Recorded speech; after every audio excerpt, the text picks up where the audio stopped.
আসসালামু আলাইকুম রহমতুল্লাহ। প্রিয় দর্শক, ইতালির মিলান থেকে সকলকে স্বাগত জানাচ্ছি। আমি আল হামিদি। বন্ধুরা, বাংলাদেশকে নিয়ে আওয়ামী লীগের ভয়াবহ ষড়যন্ত্র আপনারা একের পর এক দেখছেন। বাংলাদেশকে নিয়ে কিভাবে আওয়ামী লীগ ষড়যন্ত্র করছে।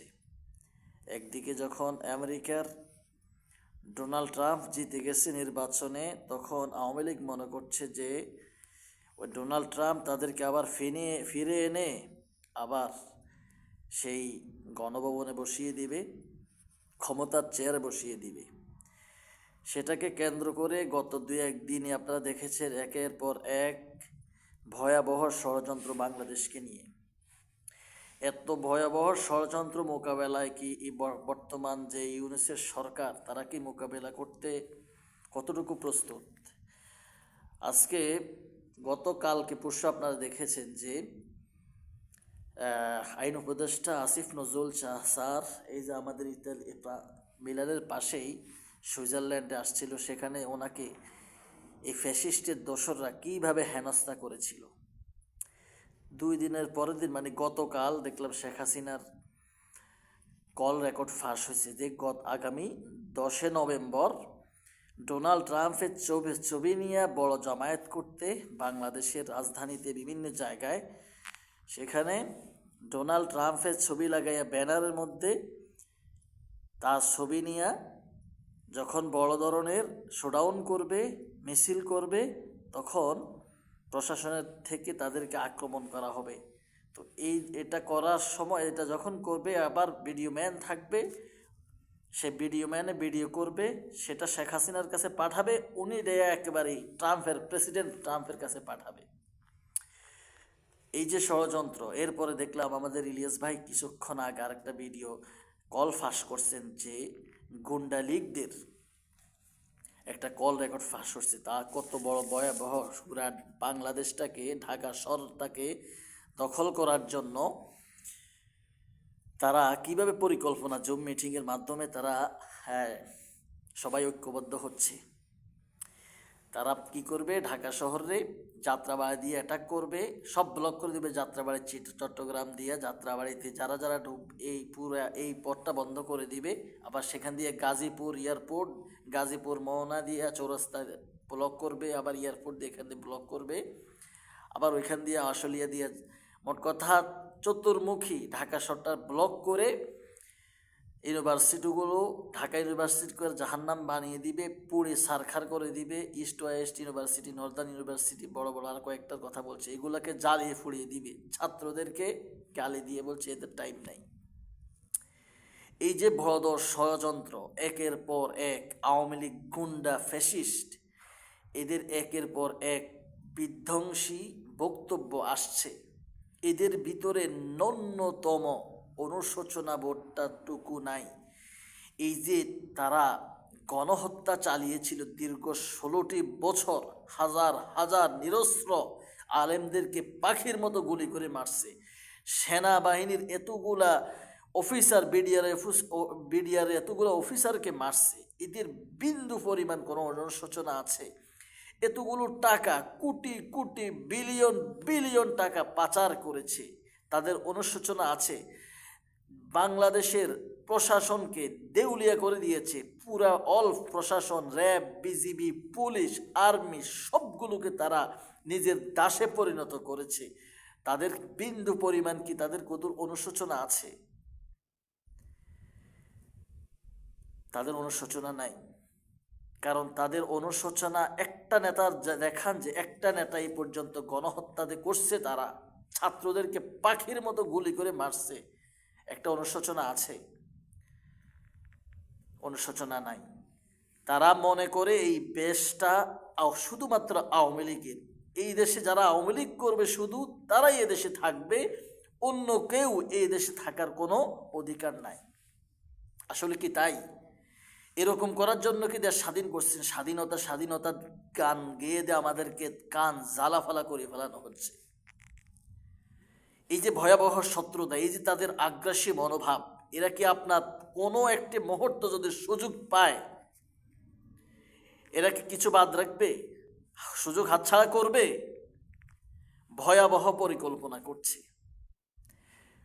বর্তমান ডক্টর ইউনূসের সরকার যেইভাবে দেশ চালাচ্ছেন, মনে হচ্ছে যেন কি বলবো, কিভাবে চালাচ্ছে বুঝে, প্রশাসন কাজ করছে না, আমলারা কথা শুনতেছে না, এরপরে কি যেন একটা হানাদার অবস্থা। ডক্টর ইউনূস সরকার তো হওয়ার কথা ছিল নেকড়ে বাঘের মতো, যে বাঘ সিংহ তাদের থাবা দিয়ে মুহূর্তের মধ্যে নাস্তে নাবুদ করে ফেলায়।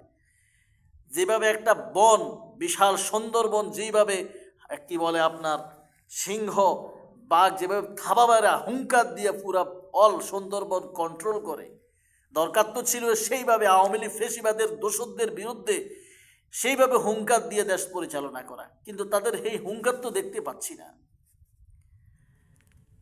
এই যেইভাবে চলতেছে, একের পর এক, একবার ইসকন নামে আসতেছে, আবার আনসার নামে আসতেছে, আবার কি বলে খেলোয়াড়ের সমর্থক নামে আসতেছে, এইভাবে ইস্যু তৈরি করে করে যদি এরা সুযোগ পায়, যদি ক্ষমতা আবার দখল করতে পারে, বাংলাদেশটাকে পুরা কবরস্থানে আপনার রূপান্তর করবে। বাংলাদেশের আলেমদেরকে তো জাহান্নামে পাঠাবেই। আর এই বৈষম্য বিরোধী ছাত্র আন্দোলনে যারা নেতৃত্ব দিছে, এদেরকে কোন জায়গায় পাঠায় আল্লাহ ভালো জানে। সুতরাং আমি মনে করি বিএনপির ভাইদেরকে উদ্দেশ্য করে বলতে চাই, ক্ষমতার লোভ অনেক বড় লোভ, বাংলাদেশের সবাই জানে, আপনাদের অতীত ইতিহাসও সবাই জানে। 16 বছর থেকে যদি শিক্ষা না গ্রহণ করে, এখনো যদি শিক্ষা না নেন, তাহলে বিপদ সামনে আছে। ক্ষমতা নিয়ে তো এত বেশি ফাল ফাইরেন না, আগে ভালোভাবে ফ্যাসিস্টের মোকাবেলা করতে শিখেন। আপনি যেই জায়গায় আছেন, ওই জায়গায় যদি ফ্যাসিস্টের কোনো দোষর থেকে থাকে, এদের কালো হাত ভেঙে দেওয়ার জন্য স্বতঃস্ফূর্তভাবে আপনাদেরকে কাজ করতে হবে, না হয় পরিণতি খুব খারাপের দিকে আছে। বাংলাদেশ জামাত ইসলামের ভাইয়েরা যারা আছেন, ছাত্র শিবিরের ভাইয়েরা যারা আছেন, যুব অধিকার কি বলে নুরুল দল থেকে শুরু করে যারাই আছেন, সবাইকে ঐক্যবদ্ধ হয়ে ফ্যাসিস্টের মোকাবেলা করে বর্তমান সরকারকে সহযোগিতা করা আপনাদের জন্য ফরজ। আপনারা কি মনে করছেন, এই যে সরকার, বর্তমান সরকারকে বসানো হয়েছে, কে বসাইছে? আমরাই তো গুড়ি গাড়ি বসাইছেন, আপনারাই বসাইছেন। এদের চাইতে উত্তম কে আছে? আমি তো দেখি না। সুতরাং ক্ষমতার ভাগাভাগি দখলদারি বাদ দিয়া এখানে মনোযোগ দিন, বর্তমান সরকারকে সহযোগিতা করেন, ফ্যাসিস্টের মোকাবেলা করার জন্য শক্তভাবে সারিবদ্ধভাবে দাঁড়ান। এদের যত কালো হাত আছে, যত চিন্তা চেতনা আছে, সবগুলো খান খান করে দেন, না হলে কঠিন পরিণতি আপনাদেরকে অপেক্ষা করছে। প্রিয় ভাইয়েরা, সুতরাং কথা লম্বা করলাম না, আপনারা সবাই বুঝেন, জানেন, সবাই প্রস্তুত থাকেন। এই যে এতগুলা ভাই রক্ত দিয়েছে, তাদের রক্ত দেওয়ার উদ্দেশ্য কি ছিল?